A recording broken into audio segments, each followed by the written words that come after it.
Assalamualaikum warahmatullahi wabarakatuh. Perkenalkan, nama saya Aulia Tiffany Iskandar dengan NIM 53, ingin mempresentasikan materi yang berjudul kontrol dalam variabel dan nantinya akan menjawab beberapa pertanyaan dari buku karya Bapak Kholikul Hadi.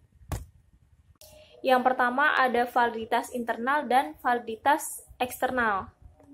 Di sini validitas internal ini merupakan seberapa jauh keakurasian pengamatan peneliti terhadap variabel bebas atau independen variabel. Jadi variabel bebas itu nama lainnya independen variabel yang berpengaruh terhadap variabel terikat atau dependen variabel.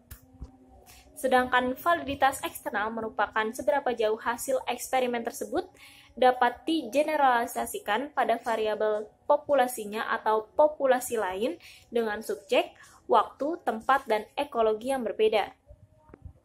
Nah, dalam melakukan penelitian eksperimen ini, peneliti harus berhati-hati terhadap variabel-variabel yang berpengaruh terhadap variabel terikat ini. Kenapa? Karena dalam penelitian eksperimen ini diharapkan benar-benar mampu menjelaskan hubungan antara sebab dan akibat variabel bebas dan variabel terikat. Yang dimana satu variabel terikat bisa dipengaruhi oleh banyak variabel bebas.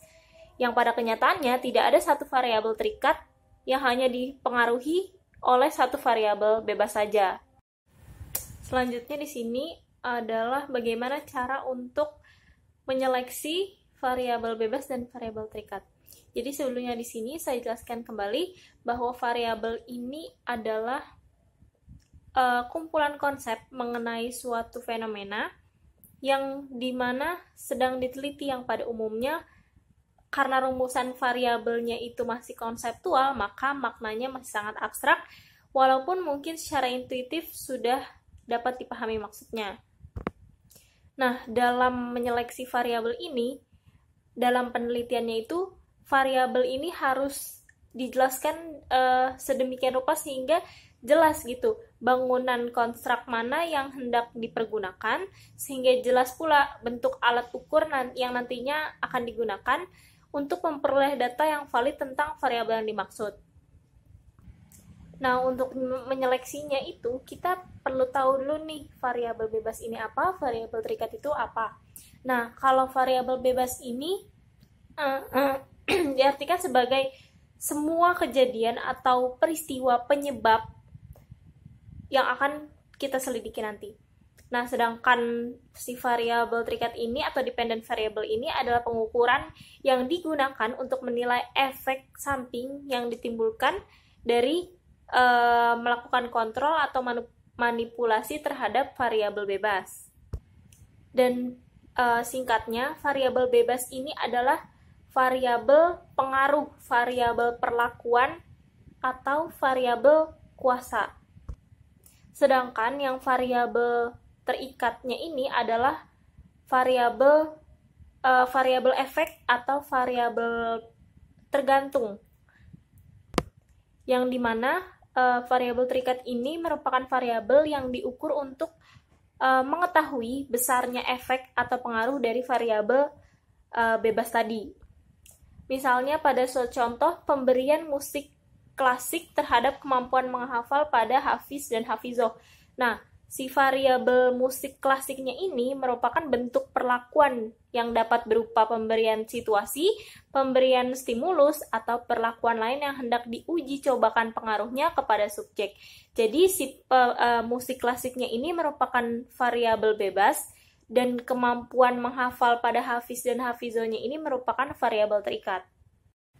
Untuk menyeleksi variabel-variabel, tidak hanya variabel bebas dan terikat saja, itu pasti harus didasarkan pada pertimbangan teoritis.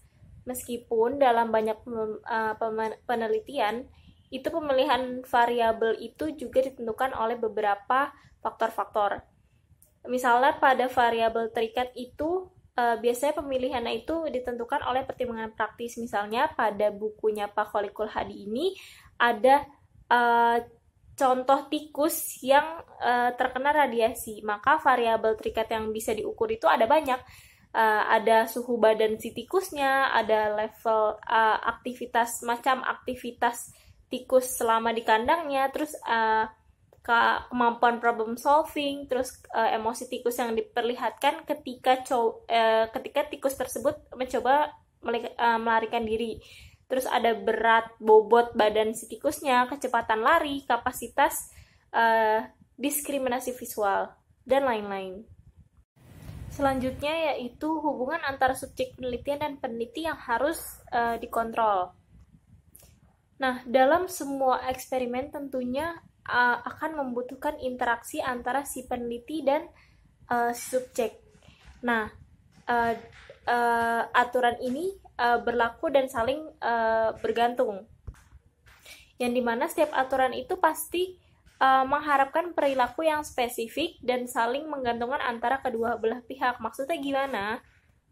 Perilaku yang diharapkan tersebut dapat diartikan bahwa semua perilaku yang muncul adalah sesuai dengan keinginan masing-masing belah pihak, baik si peneliti maupun si subjeknya.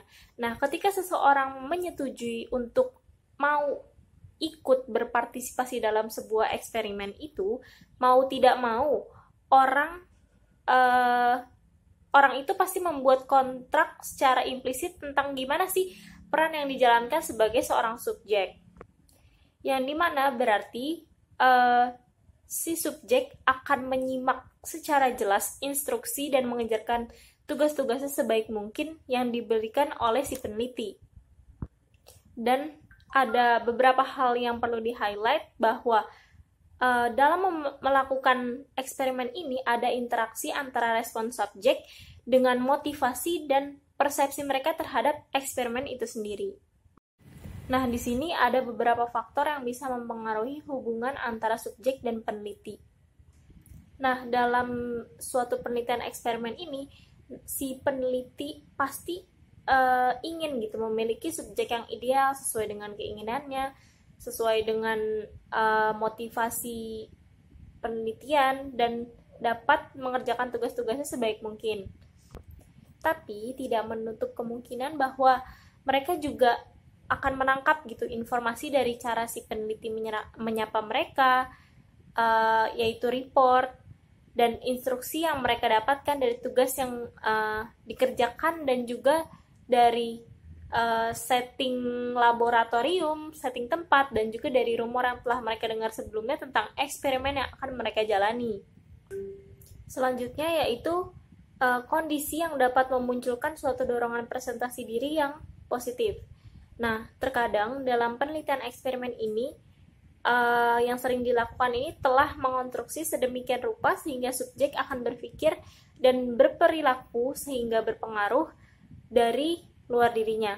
Oleh karena itu, presentasi diri positif ini akan selalu ada di setiap penelitian. Nah, implikasinya, si peneliti haruslah membuat pertimbangan tentang pengaruh persepsi subjek tentang eksperimen yang akan dijalani. Nah, oleh karena itu, subjek ini bisa dipisahkan jadi dua macam, yaitu yang pertama subjek yang mempersepsi hipotesis eksperimen ini sebagai kebenaran, dan subjek yang mempersepsi hipotesis eksperimen ini sebagai hipotesis yang salah. Nah, kalau subjek yang tidak percaya sama hipotesis ini dikatakan sebagai subjek yang percaya bahwa si hipotesis eksperimen itu tidak mendukung kesimpulan yang didapatkan. Nah, konsekuensinya adalah respon yang ditampakkan oleh subjek dan kesimpulan yang akan dibuat oleh peneliti adalah suatu penjelasan terhadap bagaimana subjek mempersepsi eksperimen itu sendiri, dan bukan pada bagaimana sebuah variabel bebas akan dimanipulasi. Selanjutnya yang ketiga ada pengaruh peneliti. Nah, subjek yang terlibat dalam penelitian psikologi itu biasanya tidak terlalu menunjukkan ketidaktertarikannya dengan mengikuti secara pasif semua instruksi dari peneliti. Nah, subjek juga memiliki motif yang tentunya akan membawa pengaruh pada hasil penelitian. Nah, peneliti pun tidak harus bertindak pasif atau tidak berinteraksi dengan subjek penelitiannya. Nah, hal ini dapat disimpulkan bahwa keinginan serta ekspektasi dari si peneliti dapat ditunjukkan dengan berbagai macam cara. Maka, subjek pun akan merespon keinginan si peneliti tersebut, beberapa dari cara peneliti membuat bias hasil eksperimen. Nah, cara peneliti ini bisa dibagi dalam dua tipe. Yang pertama itu atribusi peneliti, yang dimana mengacu pada karakteristik fisik dan psikologis dari peneliti itu sendiri, dan harapan peneliti yang mengacu pada bias, yang dikarenakan harapan dari peneliti itu sendiri akan hasil penelitian yang nantinya akan didapat. Yang dimana yang harapan kita ini dapat menyebabkan beragam persepsi terhadap dunia psikis dan sosial kita. Selanjutnya yang terakhir adalah pengalihan harapan peneliti pada subjek penelitian. Nah, untuk mengetahui bagaimana seorang eksperimenter ini mengalihkan harapan-harapannya pada subjek, bisa dilihat dari penyebab kesalahan dalam catatan. Nah, kesalahan dalam catatan ini bisa disebut efek dari harapan si peneliti. Nah, meskipun demikian, tetap harus diperhatikan bahwa seorang peneliti ketika membahas tentang pengaruh harapan ini harus menyadari bahwa respon dari subjek sendirilah yang akhirnya menunjukkan ada tidaknya pengaruh harapan peneliti. Nah, ketika tidak ada integrasi konseptual ataupun pernyataan teoritis yang menjelaskan fenomena ini, maka kita tidak akan mengetahui kapan harapan itu terjadi atau apa yang menjadi medianya. Namun, yang pasti semuanya itu menunjukkan bahwa variabel-variabel itu memang merupakan sumber bias. Selanjutnya yaitu macam-macam extraneous variabel yang mengganggu validitas internal. Nah, jadi di dalam suatu eksperimen itu semua kondisi harus benar-benar diupayakan oleh peneliti untuk tetap konstan di semua variabel kecuali satu variabel ini yang memang telah disengaja untuk dimanipulasi. Nah, di dalam eksperimen ini akan selalu ada beberapa variabel yang dapat mempengaruhi efek yang ingin diobservasi. Nah, karenanya variabel-variabel itu harus benar-benar diidentifikasi. Nah, variabel-variabel extraneous yang harus dikontrol antara pertama ada history. Nah, variabel historis ini akan terjadi pada sebuah eksperimen yang biasanya didesain yang memiliki pre dan post test untuk mengukur variabel terikat atau dependent variable. Yang kedua yaitu ada maturation. Nah, maturation ini terkait dengan perubahan-perubahan pada kondisi internal individu yang terjadi sebagai konsekuensi dari berlalunya waktu. Nah, perubahan-perubahan itu melibatkan proses biologis dan psikologis. Yang ketiga adalah testing. Nah, mengulang soal tes pada pre dan post test ini pada subjek penelitian yang sama bisa mengakibatkan subjek menjadi lebih hafal pada soal tes itu sehingga akan berpengaruh pada hasil pengukuran variabel terikatnya. Yang keempat ada instrumentation. Nah, instrumentation ini mengacu pada perubahan-perubahan yang terjadi selama pengukuran variabel terikat atau dependent variable, yang dimana variabel ini memang tidak mengacu pada perubahan yang terjadi pada subjek, tetapi lebih melihat perubahan yang terjadi sebelum proses pengukuran. Yang kelima selanjutnya ada statistical regression. Nah, variabel yang menyebabkan terjadinya perubahan pada skor tinggi dan skor rendah pada pre dan post test ini adalah statistik regresi. Kenapa? Karena distribusi dari skor ekstrim yang cenderung bergerak menuju nilai rata-rata sebagai konsekuensi dari dilakukannya pengulangan tes, dan skor dari kelompok yang memiliki skor tinggi bisa saja menjadi lebih rendah pada saat post-test. Nah, hal ini bisa disebabkan oleh adanya perlakuan, tapi lebih dikarenakan karena terjadinya fenomena statistik regresi. Selanjutnya ada selection. Nah, selection ini merupakan bias seleksi yang terjadi jika serangkaian prosedur seleksi yang berbeda digunakan untuk menempatkan subjek ke dalam kelompok kontrol dan kelompok eksperimen. Nah, si selection ini bisa saja berinteraksi dengan maturation, history, dan instrumen, karena kesemuanya itu dapat mengakibatkan munculnya pengaruh yang terlihat seperti akibat diberikannya perlakuan. Yang terakhir adalah mortality. Nah, mortality ini dapat diartikan sebagai keadaan di mana kehilangan subjek dalam jumlah tertentu dalam proses eksperimen baik yang menggunakan subjek manusia maupun hewan. Slide selanjutnya yaitu tentang kesesatan dalam eksperimen atau error. Extraneous variable yang masuk dalam penelitian eksperimen ini bisa mempengaruhi variabel sehingga hal ini akan menyebabkan rendahnya validitas suatu eksperimen. Error dalam eksperimen ini digolongkan dalam dua kategori. Yang pertama yaitu kesesatan konstan dan kesesatan kompensatoris atau tidak konstan. Menurut Sutrisno Hadi, kesesatan kompensatoris ini atau yang tidak konstan ini dibedakan menjadi tiga, yaitu yang pertama kesesatan tipe S, tipe G, dan tipe R. Kesesatan tipe S ini merupakan ciri khusus dari kesesatan yang disebabkan oleh fluktuasi subjek sampling. Nah, misalnya, seorang peneliti akan meneliti pengaruh metode belajar dengan kemampuan akademis siswa. Nah, kemampuan akademis itu tentu saja selain dipengaruhi oleh metode belajar, juga dipengaruhi oleh IQ. Jadi, mungkin saja seorang peneliti secara kebetulan mengelompokkan subjek-subjek penelitiannya ke dalam kelompok kontrol dan kelompok eksperimen yang dimana tidak terjadi keseimbangan. Bisa jadi dalam kelompok eksperimennya berkumpul siswa-siswa dengan IQ yang lebih tinggi dibandingkan dengan siswa-siswa yang tergabung dalam kelompok kontrol. Selanjutnya, kesesatan tipe G. Nah, tipe G ini terjadi ketika extraneous variable mempengaruhi satu atau beberapa grup dalam satu eksperimen, tetapi tidak mempengaruhi semua kelompok yang ada dalam eksperimen tersebut. Misalnya, seperti pada contoh kelompok kontrol ternyata memiliki pembimbing belajar yang kurang disenangi oleh siswa, dan sehingga memberikan pengaruh yang sistematis terhadap siswa-siswa yang berada dalam kelompok kontrol itu tersebut. Yang terakhir yaitu kesesatan tipe R. Nah, tipe R ini diambil dari kata replikasi, yang dimana kesesatan tipe R ini terjadi pada replikasi atau pengulangan eksperimen yang dilakukan oleh peneliti terhadap penelitian sebelumnya dengan keadaan yang sama.